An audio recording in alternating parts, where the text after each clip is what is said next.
Welcome to the final episode of Decoding B2B Marketing That Means Business, co-powered by LinkedIn. Over the past 3 episodes, we have explored how B2B marketing is being reshaped by AI, by a new understanding of ROI, and by the need to make growth more inclusive and accessible. To tell us more, we are joined in by Jill Kuri, CMO HCL Tech, and Sachin Sharma, LMS Head, LinkedIn India. Jill, Sachin, welcome to CNBC TV 18. And Jill, so good to have you on the show again. The last time we met, and it was on the back of, your fresh identity, supercharging progress is what we spoke about. How has that translated to your B2B storytelling, and how has visual storytelling changed over the past 2 years since we spoke? I think above all else, having a fresh, modern identity truly helped galvanize all parts of our organization. I think has really helped us break through to our existing clients, but also I think attract new prospects and new audiences that maybe didn't notice us in the past because we were getting lost in, to some degree, a sea of sameness. You may know this, but last year, Brand Finance named us as the fastest growing brand in the IT services space. So I think external validations are confirming what we have suspected, as well as our revenue growth along the journey of the last couple of years.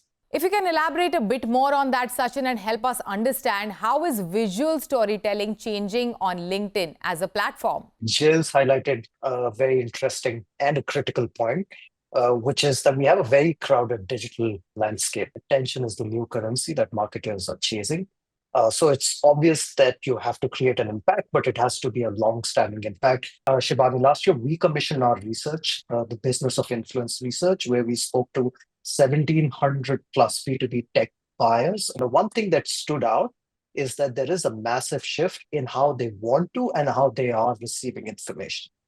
So visual storytelling, video, that's standing out as the most compelling and trusted form of content. Brands want to differentiate. It is not just about reaching, but it is about creating the right impact and with a lot of relevance. Jill, if you can help us understand what's driving this shift towards visual storytelling. Every year we bring in about 40 to 60 fresh young hires, and I would say about half of them have no formal training in video, but all of them feel like they are strong video content creators, and all of the great things that we can do on LinkedIn now, but also the vast availability of tools through Adobe Express and other homegrown tools that creators use makes it so much more accessible to produce content that might not be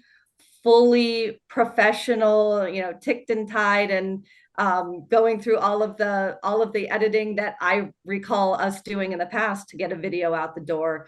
But I think this era of video creation is far more authentic when it has a little bit of a look that might not be fully finished. Our organization has had a huge focus on trialing all of these new formats and embracing a more playful approach. And that has really seemed to yield dividends for us, not only on Instagram and YouTube, but on LinkedIn. So yes. I think these types of things, this whole democratization of video creation has really helped us with speed to market, quantity, and again, just trialing new formats. Sachin, if you can tell us more in terms of video uploads, how much of an increase have you seen on LinkedIn, and are leaders uploading more video content on the platform? Video consumption on LinkedIn alone is up 36% year over year.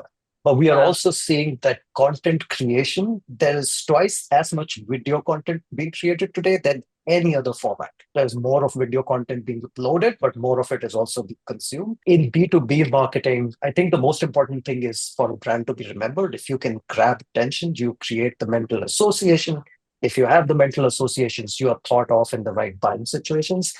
And if you look at the buying committees in B2B, our recent research suggests that the buyers are now a lot more Gen Z and millennials.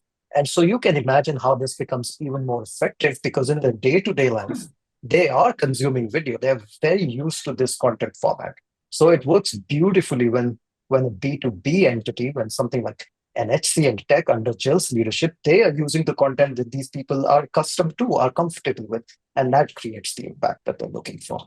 So great, while Gen Zs are leaning towards video, Jill, if you can give us an understanding, how have you seen your leaders in your organizations use video on platforms like LinkedIn, and how does it impact how you strike deals or let's say even connect with your customers? Of our leadership team, you're right. We recently celebrated the 25th anniversary of our IPO. In this case, we had a video crew on site and we created a lot of short form video that all of our leaders shared across their own LinkedIn handles. And I think it's super important for leaders to personally share versus pushing everything out through the corporate channel. One of the things that we've done that has really caught on in the last 2 years is we launched a group of individuals across the organization, across all geographies, which we call the Supercharged Ambassadors. And as part of becoming a Supercharged Ambassadors, they get early information about all of the things that we're doing as an organization. So they are acting as true brand evangelists, and we're arming them with everything they need to do that, but they're making their own choices. They're writing their own posts. But as it relates to this conversation, I think that the energy that they've put into telling our corporate story through their lens has been extremely effective. Now, Sachin, since we are speaking on influence and content, you recently launched BrandLink, which is essentially something that marries video with the power of influencers. What was the thought behind that? Yeah, I think we saw a clear opportunity at LinkedIn is that B2B buyers are consuming more video than ever. But then the other thing is that they're also looking for trusted, relevant content. And we found that intersection to be BrandLink. So what BrandLink allows you to do is you places your video content alongside contextually relevant editorial content from very reputed and trusted publishers. And what it does is it creates a halo effect, boosts your credibility and favorability. And like I said, it's not just about reach. It is about how your content is resonating. It's our way of helping marketers show up where it matters the most. And like I said, this is all about trusted environments, but influential voices. Jill, now what are your thoughts about how contextual targeting is helping B2B marketers? Us appearing alongside relevant and brand safe content is extremely important. We are about to launch a campaign related to our Gartner Voice of Customer rankings, and we're going to be using this tool as we're rolling out in the next couple of weeks. And I'm very happy that this exists, Sachin, and I think the rebrand was very, very smart. Great. Thank you so much, Jill and Sachin, for this really insightful conversation on how video storytelling is sharpening customer targeting and engagement for B2B marketers. And that brings us to the end of the episode of our special series with LinkedIn, Decoding B2B, Marketing That Means Business. Throughout the 4 episodes of the series, we have had some truly revealing discussions about how B2B marketing is evolving in the AI era. From a problem and solution-oriented space to one that is driven by emotion and creativity. We heard from leaders such as Sprinklr's Arun Pattabhiraman, Google Cloud's Krishnan Chatterjee, Atlan's Abhishek GP, and HCL Tech's Jill Khoury today, alongside with, of course, LinkedIn Marketing Solutions' Sachin Sharma on the new B2B marketing playbook. The shift of ROI measurement from volume to value metrics, the rise of authentic human storytelling, and the evolving role of B2B marketer across small and large businesses, all against the backdrop of AI-powered changes. Thank you so much for joining us and staying tuned with us.